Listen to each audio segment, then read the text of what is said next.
kalau begitu artinya dengan kondisi alam semesta yang Nana tadi katakan yang sifatnya teratur, walaupun berubahnya itu tidak secepat apa yang ada di dalam bumi, kondisi bumi yang sekarang itu sedang berlangsung seperti apa sih? Sepertinya kok banyak di tahun 2021 kalau mau flashback, banyak penderitaan-penderitaan yang akan terjadi.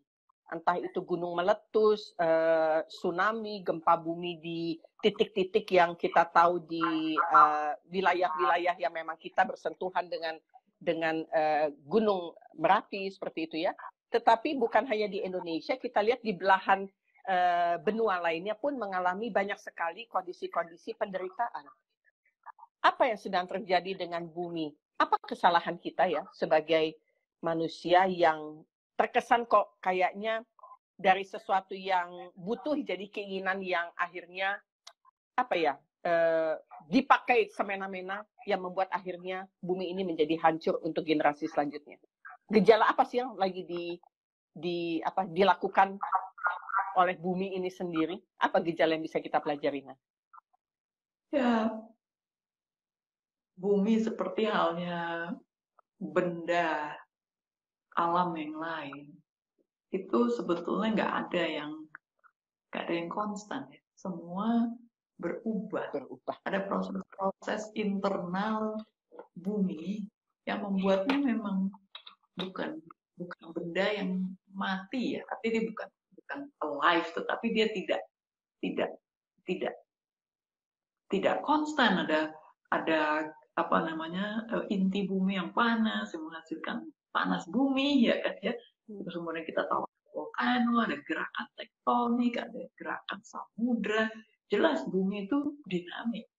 Plus lagi dia berinteraksi dengan lingkungan ruang angkasa begitu kan. Jadi itu walaupun dinamikanya dalam umur atau dalam skala waktu yang nggak seperti manusia ya. Ada yang panjang sekali, ada yang cepat sekali. Badai begitu kan sesuatu yang sebetulnya rutin ada ya karena perubahan musim, karena siklus berotasi bumi dan seperti itu. Hanya saja kita mesti bedakan mana gejala alam, mana natural disaster begitu, atau karena dampak yang mana yang sepenuhnya memang adalah bagian dari dinamika bumi ini, mana pula yang manusia ikut berkontribusi pada kerusakan. Nah, itu dia. Nah, yang kedua ini yang membuat kita harus berpikir bumi ini dengan segala macam dinamikanya itu ada waktu untuk merestorasi. Jadi kita tahu juga ya ada kebakaran hutan yang sifatnya alami. Ya mungkin kesambar petir atau apa dengan cepat melebar apinya. Tapi untuk kemudian pada musim hujan berikutnya, musim salju berikutnya, ada proses restorasi. Yang kemudian nanti pada musim semi berikutnya hutannya bisa tumbuh lagi. Nah, tetapi ketika manusia ada, dan tadi itu kita tahu kebutuhan hidupnya menjadi semakin banyak, semakin beragam, hutan-hutan itu kemudian banyak yang ditebang, dihabiskan menjadi ladang untuk orang bikin bertanam makanan ya, bermakan, ada yang untuk ditambang, sehingga bumi ini seperti nggak diberi kesempatan cukup waktu untuk merestorasi. Setiap ada disaster, dia lalu terus digenjot terus untuk kebutuhan manusia. Orang menjaring ikan, mulai dari ikan yang besar sampai ikan yang kecil. Padahal dulu kan sudah pernah orang belajar dari situ. Jangan ngambilin telur ikan atau anak kecil. Ikan yang kecil-kecil tumbuh biar dia besar dulu. Kalau enggak nanti nggak ada generasi berikutnya. Artinya kita nggak bisa makan. Nah, jadi itu sudah menjadi semacam etika di dalam orang menjadi nelayan ya, kita cuma ngambil ikan umur sekian supaya ada regenerasi dari ikan-ikan.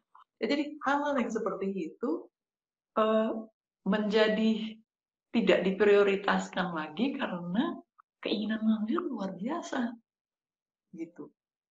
Jadi itu menurut saya adalah ada balance yang kemudian dirusak gitu ya oleh manusia.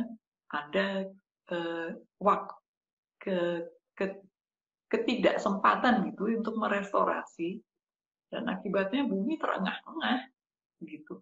Dan ketika bumi terengah-engah, manusia baru sadar kalau kerugiannya itu ada pada manusia. Nah itu repotnya. Yeah. Kalau kerugiannya pada makhluk hidup yang lain, manusianya nggak peduli. Nggak peduli. Padahal sudah banyak spesies yang punah. Nah, jadi orang itu kan baru merasa problem kalau problem itu mengena pada dirinya. Nah, sekarang sudah pada level seperti itu dan orang udah mulai panik ya. Wah, kalau begini caranya kita hidup, generasi ke depan ini bisa tidak terjamin kualitas hidupnya. Bisa nggak cukup air bersih untuk semua. Bisa nggak cukup makan untuk kalau makan, semua orang mau makan seperti ini. Begitu kan. Nah, jadi saatnya orang lalu bertanya sebetulnya, kita sebagai makhluk hidup itu basically perlunya apa sih? Berikutnya adalah membuat prioritas mana yang basic, mana yang kemudian adalah lebih kepada luxury atau apa gitu. Jadi ya boleh sekali luxury itu kan enjoyment dari hidup ya. Tapi itu dikonsumsi secara rutin itu nggak jadi luxury lagi. Dan itu konsekuensinya adalah bisa ditanggung oleh pihak yang lain. Jadi yang tadi di awal yang bilang satu kelompok bisa hidup tenang-tenang saja, tapi yang lain itu sebetulnya sudah terengah-engah. Kali begitu. Iya, hidup saya pun terancam di Jakarta karena garis pantai mulai berkurang, makin mundur gitu ya, terjadi abrasi dan lain-lain. Itu semakin tahun kan semakin terjadi. Siklus yang tadinya bencananya 5 tahun sekali, ini menjadi setahun sekali, malah di awal tahun saya lebih deg-degan. Kenapa? Hujan turun demikian deras, kemudian tidak menampung apa yang ada air, bobotnya air, sehingga membuat jalanan di Jakarta banjir dalam waktu hujan keras, nggak lebih dari 1 jam. Semua rumah berantakan, keluarga kehilangan rumah, kehilangan kesempatan sekolah anak-anaknya, dan lain-lain. Buat saya itu menyedihkan, karena saya melihat bahwa kalau saya bisa menikmati nafas lebih enak, tidur enak, dengan rumah yang nyaman, begitu. Artinya kalau melihat di TV kan itu sangat kontras sekali dengan apa yang saya rasakan. Nggak apa-apa, tapi itu merupakan bagian daripada manusia yang sifatnya juga, apa ya Naya, yang begitu beragam, kebutuhannya berbeda, yang tadinya luxury menjadi sesuatu yang sekali bisa dinikmatin, tapi kalau tiap hari kata Nana akan menjadi tidak enak juga begitu ya. Tapi itulah manusia begitu yang memang mempunyai pilihan dalam hidupnya. Tapi di luar konteks itu, saya mau tanya, kalau saya sebagai manusia, bagaimana cara saya menyelamatkan bumi? Ya itu tadi, apa namanya? Mesti ngelakuin apa? Nana dengan ilmunya, gitu kan, memberikan pencerahan kepada saya hari ini, menguatkan saya dengan ilmu saya, gitu kan. Terus memberikan pencerahan, tetapi kan ya itu, you have to walk your talk, ya kan. Ceramah aja tapi nggak menjalankan sendiri apa yang diceramahin, menurut saya juga kurang. Ya, nggak bisa walk the talk, betul. Ya. Nah, jadi salah satunya adalah itu, kita lihat bumi ini sedang menghadapi apa yang tadi misalnya balance-nya menjadi sangat terganggu gitu ya, tidak memberikan kesempatan bumi untuk bernapas, untuk merestorasi diri. Nah, ya secara teknis ya, artinya ada tentunya ide yang ada di dalam mental banyak, tapi kita sudah ada dalam tahap di mana kita harus berbuat sesuatu, artinya sesuatu yang praktis. Nah itu tadi ya, mulai dari refleksi yang praktis tadi, sebetulnya apa saja sih yang saya konsumsi dari bumi, dan apa pula yang hasil atau buangan yang saya buang begitu saja pada bumi. Yang simple tetapi juga real adalah yang kita ajarkan ke guru-guru ya, sama teman-teman Ganesha 83, Kiko segala itu. ITB Group. Ya, itu kita mengajak guru-guru, anak-anak menghitung. Kita tuh pakai air berapa banyak? Air bersih. Banyak orang hanya memikirkan waktu dia minum, oh saya minum 8 gelas sehari. Iya, tapi selain itu kita juga perlu air untuk yang lain-lain, ya toh, untuk masak, untuk nyuci, mandi, wudhu. Dan jangan lupa, industri itu juga perlu air ya, untuk pakanannya. Jadi itu yang kita nggak tahu. Tapi kita sebetulnya memanfaatkan. Nah, itu kemudian kita perkenalkan pakai baju gitu ya. Katun itu sebetulnya masuk pabrik udah perlu air, tapi kan cottonnya sendiri kan ketika ditanam kan perlu air. Nah, ketika kita jumlah makanan, beras itu perlu air, segala macam daging, telur gitu ya. Di jumlah-jumlahin ternyata kita tuh mengkonsumsi air banyak sekali, langsung maupun tidak. Nah, yang lain hal yang sama adalah kita berkontribusi seberapa banyak terhadap penambahan polusi gitu kan, karbon gitu. Apakah kita berkendara sendiri setiap hari, apakah kita menggunakan transportasi publik, dan lain-lain. Saya pikir dengan memulai menghitung seperti itu, kita menjadi aware bahwa itu bisa dihitung, itu bukan sekedar menuding-nuding saja gitu kan. Dan yang lain adalah tadi ya bilang kalau hujan deras banget, kita bisa lihat rumahnya dipasangin talang nggak, di air tuh kebuang gitu aja ke jalan ya, terus gotnya bersih nggak gitu. Jadi semua itu aliran-aliran itu hanya salah satu yang pernah saya tugaskan ke anak sekolah. Coba kenali aliran air dari rumahmu ke sungai terdekat. Banyak kita tahu loh, got bu, ya dari got terus kemana gitu sebelum akhirnya masuk ke sungai. Nah, itu jadi punya bayangan bahwa rumah saya kontribusi seberapa banyak ya terhadap air dan kemudian mengalir ke jalan. Mengapa air nggak terserap tanah? Apakah rumah saya tuh saya beton semua jalanannya? Gitu kan? Apakah buat sumur lubang-lubang serapan dan seterusnya. Itu artinya sesuatu yang kita bisa kendalikan sendiri. Barangkali tidak mudah kalau kita ngatur-ngatur pemerintah, ngatur-ngatur semua orang, kamu harus gini, harus gitu. Tapi kita lihat aja kita sendiri gimana. Ada serapan air nggak? Ada sistem buangannya bener nggak? Gitu kan? Sumur saya itu friendly nggak terhadap lingkungan dan lain-lain. Jadi itu yang praktis sekali ya. Tapi tentu saja yang lebih daripada itu tadi itu ya, misalnya menjadikan ini sebagai bagian dari gerakan, menceritakan ini ke lebih banyak orang, menjadikan sebagai gerakan komunitas. Ya.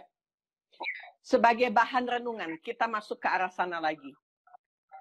Alam semesta terkait dengan spiritual manusia yang bisa kita pelajari dari fisik-fisik alam semesta yang tertangkap oleh mata manusia di bumi. Saya hanya mau mengatakan begini, saya mendengar salah satu acaranya Nana yang diadakan oleh ITB, bahwa betul saya mengamini itu, meyakini itu bahwa kita ini adalah manusia yang super diberikan akal pikiran dengan baik. Kenapa? Karena manusia itu kan, apalah artinya hidup di bumi? Karena kalau bumi aja di antara alam semesta aja tuh seperti setitik debu. Bagaimana manusia yang hidup di dalam bumi? Begitu kan? Dengan kondisi manusia yang lebih kecil daripada debu, tapi dia dikasih kemampuan sama Tuhan, akal berpikir yang super hebat untuk mengolah apa yang ada di luar sana. Kita berdiri di bumi yang kecil, yang super debu, tapi kita bisa menjangkau hanya sekian daripada apa yang diciptakan oleh Sang Pencipta. Itu menjelaskan bahwa manusia itu diciptakan nggak sia-sia. Setiap manusia pasti mempunyai tugas dan tanggung jawabnya masing-masing. Hebatnya manusia yang membuat saya jadi bertanya, apakah ada batasan akal manusia menangkap refleksi-refleksi yang diberikan oleh alam semesta? Sebagian orang ada yang menyangkal akal manusia itu pendek, sehingga nggak perlu mempertanyakan hal-hal yang sedang kita bicarakan.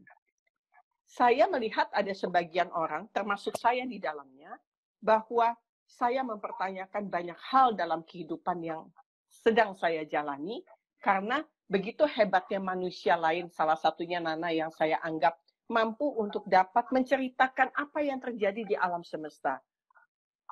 Bagaimana hubungannya bintang yang tadi katanya sebagai pembuat inti daripada protein misalnya, yang ada di dalam tubuh manusia itu sendiri.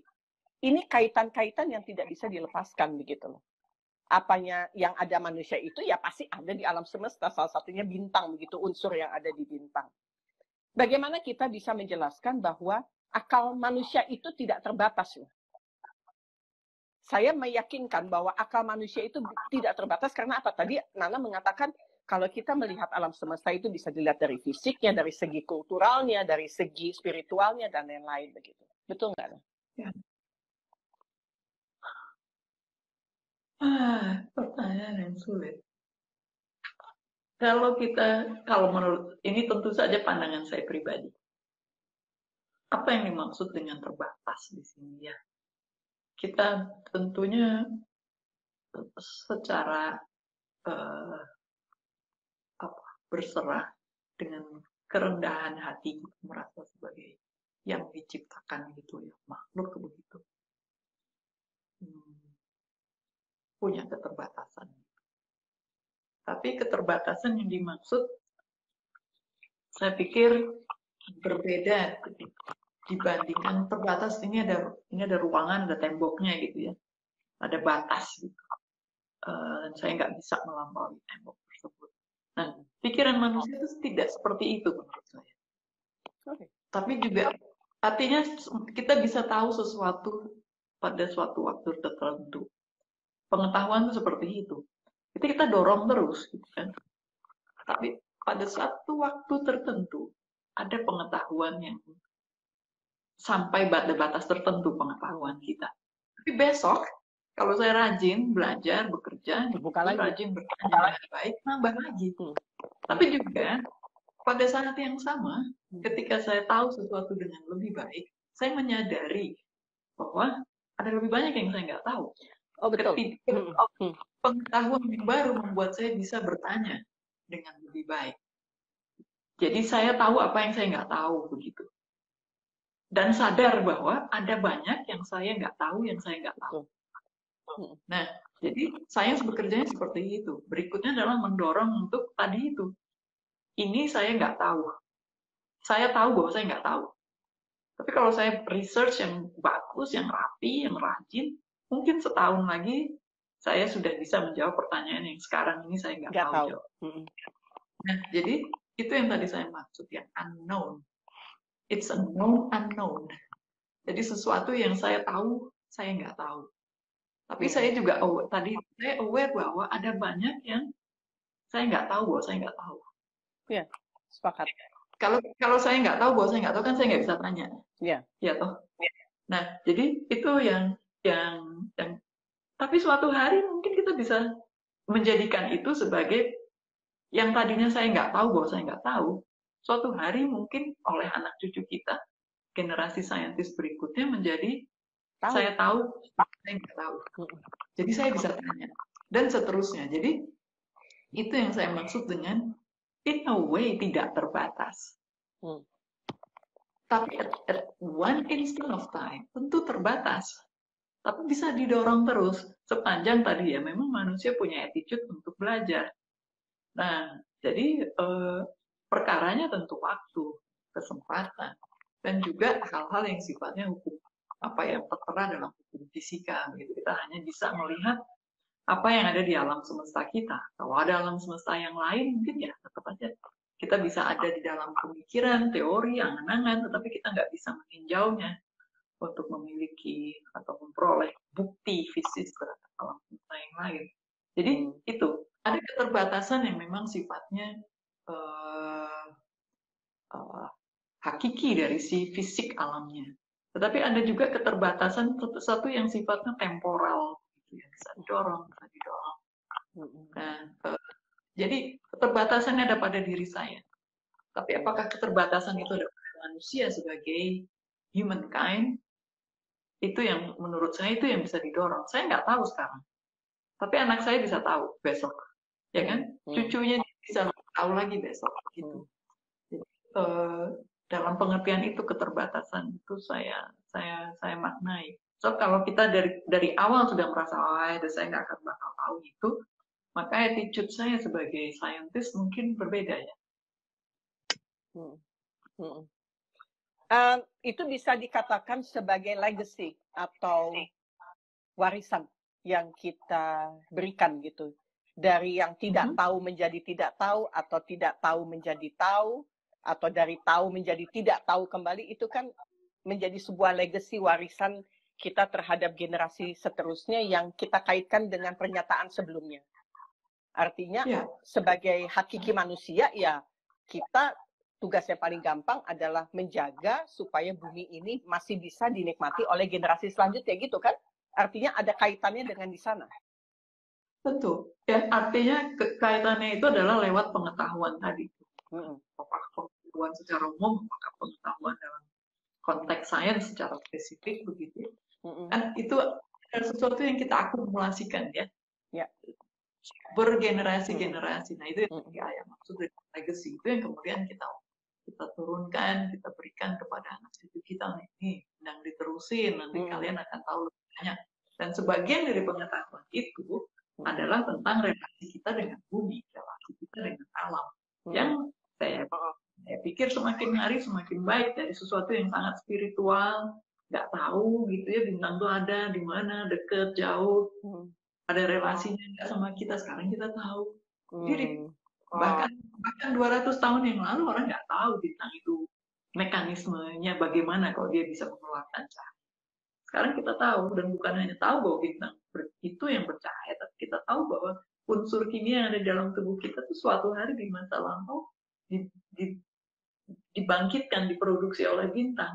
Jadi itu kan, itu baru kita 150 tahun yang lalu ya. Oh, jadi itu baru ya penemuan bahwa unsur bintang itu ada manusia, katakan manusia modern ya, sudah punya civilization lain-lain yang harus sejarah kan udah puluhan ribu tahun. Jadi sains itu baru berkembang sangat pesat 2 abad belakangan ini, dan luar biasa kan revelation yang membuat kita bukan hanya menyadari relasi kita dengan alam secara spiritual, tapi juga secara fisik. Kita menjadi lebih tahu. Ya, jadi kalau misalnya memang dia posisinya protein itu pasti kan ada di dalam proses otak kita juga. Jadi kalau misalnya refleksi petunjuk, kenapa nak? Silakan. Protein karena yang membangun sel. Jadi sel-sel kita tersusun atas protein. Apakah itu sel otot, apakah itu sel saraf, sel tulang, apapun itu. Istilah sebagian tersusun atas protein. Oh, oke. Jadi kalau memang unsur bintang itu ada di dalam tubuh kita, artinya ya nggak bisa lari kemana-mana manusia. Karena buat saya mengagumi alam atau langit malam begitu ya, itu menawarkan bahasanya apa? Rujukan, kalau pakai bahasa Nana, rujukan yang paling stabil. Jadi kalau kita mau mengetahui diri kita sebagai manusia, kita merujuknya sesuatu yang stabil, yaitu ya alam semesta gitu. Kalau bumi kan, kalau menurut Nana, adalah perubahan yang paling pendek, lebih cepat begitu berubahnya dibandingkan dengan apa yang terjadi di alam semesta. Karena kan perubahan bumi itu kenapa cepat? Karena mungkin lintas generasi, kemudian berbeda lagi pendekatannya, dan lain-lain. Mungkin ini menjadi satu kesimpulan yang menjadi pembicaraan kita, Nah, terkait dengan bagaimana peradaban manusia dengan kekaguman kita terhadap alam semesta sebagai rujukan yang akan membuat manusia itu lebih sadar akan keberadaan dirinya itu penting ketika hidup di bumi saat ini. Silakan, Nah. Ya, saya terus terang nih sambil mau bilang apa sambil lihat-lihat keluar jendela ya. Di luar tuh ada pohon flamboyan besar sekali. Dan dari zaman saya mahasiswa ini sudah jadi pohon besar, dan sekarang flamboyan tuh kan yang dahannya kan bercabang-cabang bagus terus ya, sampai yang kecil. Nanti foto. Jadi seperti seperti fraktal, kan? Mulai dari konstruksi yang sepertinya besar, pindah ke konstruksi yang lebih kecil, terus konstruksi yang lebih kecil itu adalah miniatur dari yang besar tadi, terus. Jadi orang kadang ada yang menganggap alam semesta ini seperti fraktal, dan semakin kita tiba pada bagian yang sangat kecil, kompleksitas di situ bisa sangat menjulang. Buktinya ya kita ini ya, manusia ini kan wujud dari kompleksitas yang luar biasa. Ya, bukan hanya kompleksitas interaksi kita, tetapi kalau kita ngelihat mata kita aja, mata kita tuh luar biasa. Kita bisa lihat, kita bisa berhitung dengan mata, begitu ya, dengan cepat. Jadi kompleksitas yang maha tinggi menurut saya. Nah, dan itu kemudian hadir bersama dengan kesadaran, dengan kecerdasan, dengan nurani, begitu ya. Manusia tuh kalau menurut saya kok lengkap ya. Gitu. Ya, dan itu yang kemudian datang bersama dengan kelengkapan itu. Tanggung jawab ya. Kita nggak tahu makhluk hidup yang lain tuh apakah punya kemampuan yang setinggi kita. Paling tidak dari makhluk hidup yang lain sepertinya tidak. Jadi rasa tanggung jawab itu yang membuat kita nggak tanggung jawab terhadap kita sendiri, nggak tanggung jawab terhadap keluarga kita saja atau teman-teman baik kita, tidak hanya tanggung jawab terhadap murid-murid saya misalnya, tapi juga tanggung jawab terhadap sesama manusia, tanggung jawab terhadap makhluk hidup yang lain yang menjadikan bumi sebagai rumahnya. Karena ya itu tadi, kok kayaknya cuma kita yang sampai segitu lengkapnya untuk bisa ya tadi, bukan hanya memerlukan bumi tapi punya kemampuan untuk merawat bumi. Kalau kita bukan kita yang rawat, siapa lagi? Nah, tapi di lain pihak juga kita mensyukuri bahwa tadi kan kita di awal pembicaraan kita ya, luar biasa sekali yang kita bisa nikmati. Artinya nggak lucu juga ya kalau kita hanya mikir segala sesuatunya itu seperti kewajiban saja. Dimana seneng-senengnya gitu kan. Tapi ya itu di alam semesta ini, bumi ini indah sekali. Relasi di antara kita tuh kan indah sekali. Persahabatan saya dan teman saya dari masih belum sekolah kan, sampai sekarang bisa itu kan indah. Nah, dan kita bisa memaknainya karena ya kita dilengkapi dengan nurani itu tadi, menurut saya luar biasa. Bukan sekedar keperluan loh. Maksudnya gini, kalau kita mau vulgar aja ya. Apakah persahabatan kita ini perlu banget gitu, esensial banget untuk kehidupan kita?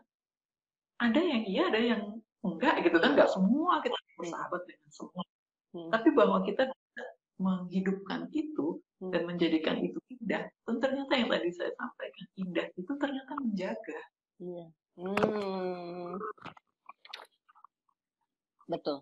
Betul banget. Jadi apa ya? Esensinya tuh menjaga sebetulnya ya. Apapun yang terjadi, bahasa mudahnya adalah kita tuh saling menjaga. Mau nilai persahabatan iya, apapun gitu menjaga. Jadi yang terlupakan dari manusia yang super sibuk dengan kebutuhan-kebutuhan di luar daripada kebutuhan inti adalah menghilangkan rasa itu, menjaga itu, sehingga sifat-sifat di luar kemanusiaan itu yang hilang, yang akhirnya bumi menjadi rusak. Kalau bumi rusak, saya pasti akan ketimpa masalah juga akibat daripada perbuatan orang lain. Atau sebaliknya, keputusan saya yang tidak manusiawi, yang memanusiakan manusia, membuat orang lain bisa menderita. Jadi sebetulnya adalah nggak bisa lepas dari semuanya. Keputusan kita hari ini menjaga adalah untuk semuanya dan untuk kembali ke diri kita sendiri. Begitu kali bahasa mudahnya ya. Iya, ya. Sedih pengen peluk Nana. Kalau bicara masalah gini nih, sensi, emosi rasanya. Ya, memang itu. Artinya yang di dunia ini kan ada banyak hal ya, dari yang indah sampai yang very ugly gitu ya, very disturbing. Tapi menurut saya ya itu dia, kalau kita jadikan yang indah-indah tadi membantu kita menguatkan, menginspirasi, tadi menjaga dan merawat, bukan berarti kita menghilangkan yang ugly, tetapi membuat yang ini tuh lebih terangkat, membuat kita punya harapan. Apapun hal positif yang saya lakukan, pastilah ada dampaknya gitu kan. Karena kan kalau kita melihat ini sampah plastik segitu, aduh saya mau mulai dari mana itu beresin sampah plastik. Ya, tentu saja kita akan mulai dengan sesuatu yang sudah membuat kita tidak berdaya. Nah itu yang buat saya, setiap orang mestilah bisa berbuat sesuatu.